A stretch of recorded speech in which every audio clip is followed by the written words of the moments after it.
This one is: why institutions suddenly give a damn about Bitcoin.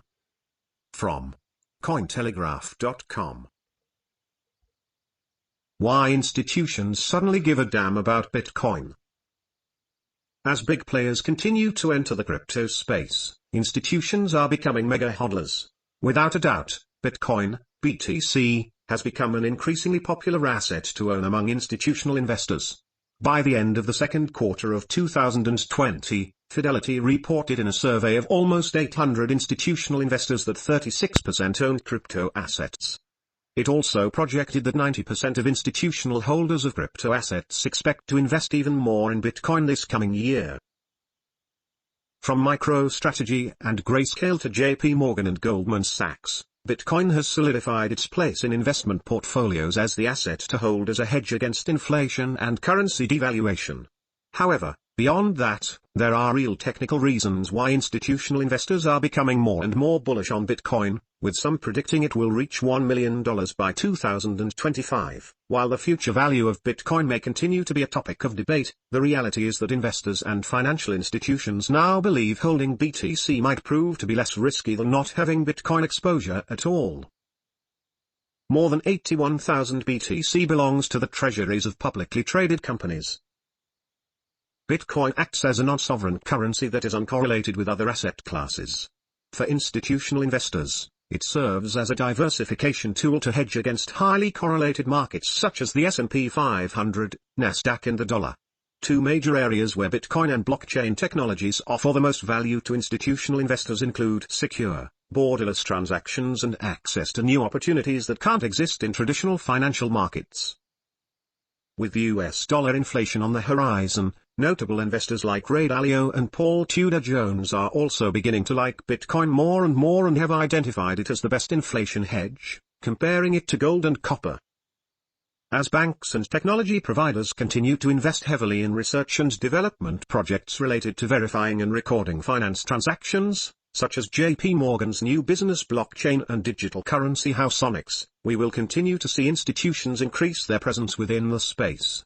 Custodians are used by financial institutions such as hedge funds and mutual funds, who are obliged to hold clients' assets with a professional custodian for regulatory purposes.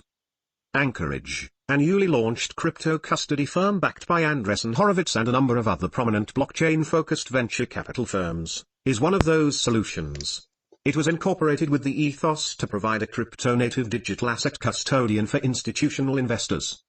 Bank Frick, a Liechtenstein-based private bank, has made it a priority to offer a range of blockchain banking services, including token launch support, crypto trading and digital asset custody.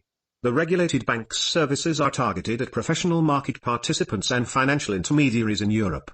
Banks have also received the green light to custody crypto companies. Senior Deputy Controller and Senior Counsel of the U.S. Office of the Controller of the Currency Jonathan Gould wrote back in July, "We conclude a national bank may provide these cryptocurrency custody services on behalf of customers, including by holding the unique cryptographic keys associated with cryptocurrency. The adopted regulatory and custodian solutions provide security for institutional investors who may have otherwise been skeptical. They are also helping hold cryptocurrency exchanges to a higher standard, encouraging them to protect investors' money from theft or misappropriation. This has become an important catalyst for making digital assets more attractive to institutional investors and funds."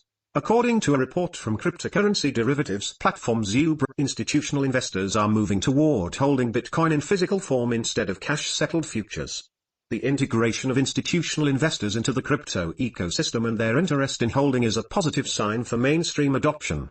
The similarities these investors share with holders indicate an easy transition from traditional finance to the digital economy, instilling trust in Bitcoin and representing an understanding and belief in the technology.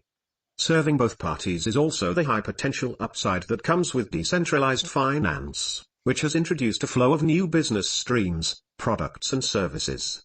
Services from the likes of Maker and Compound allow individuals to take out loans of any size in a matter of minutes without having to disclose their identity to a third party, while the yields associated with new DeFi products are resulting in gains that are higher than savings accounts, certificate of deposit accounts and other traditional options. The potential benefits of the DeFi revolution are just one more reason the dynamic of cryptocurrency is shifting into what believers have wanted all along, a digitized, borderless asset. The proof is in the numbers as institutional investors come for crypto. A recent survey by Fidelity Asset Management, 80% of surveyed institutions find investing in digital assets appealing, while the number of Bitcoin addresses has been steadily increasing.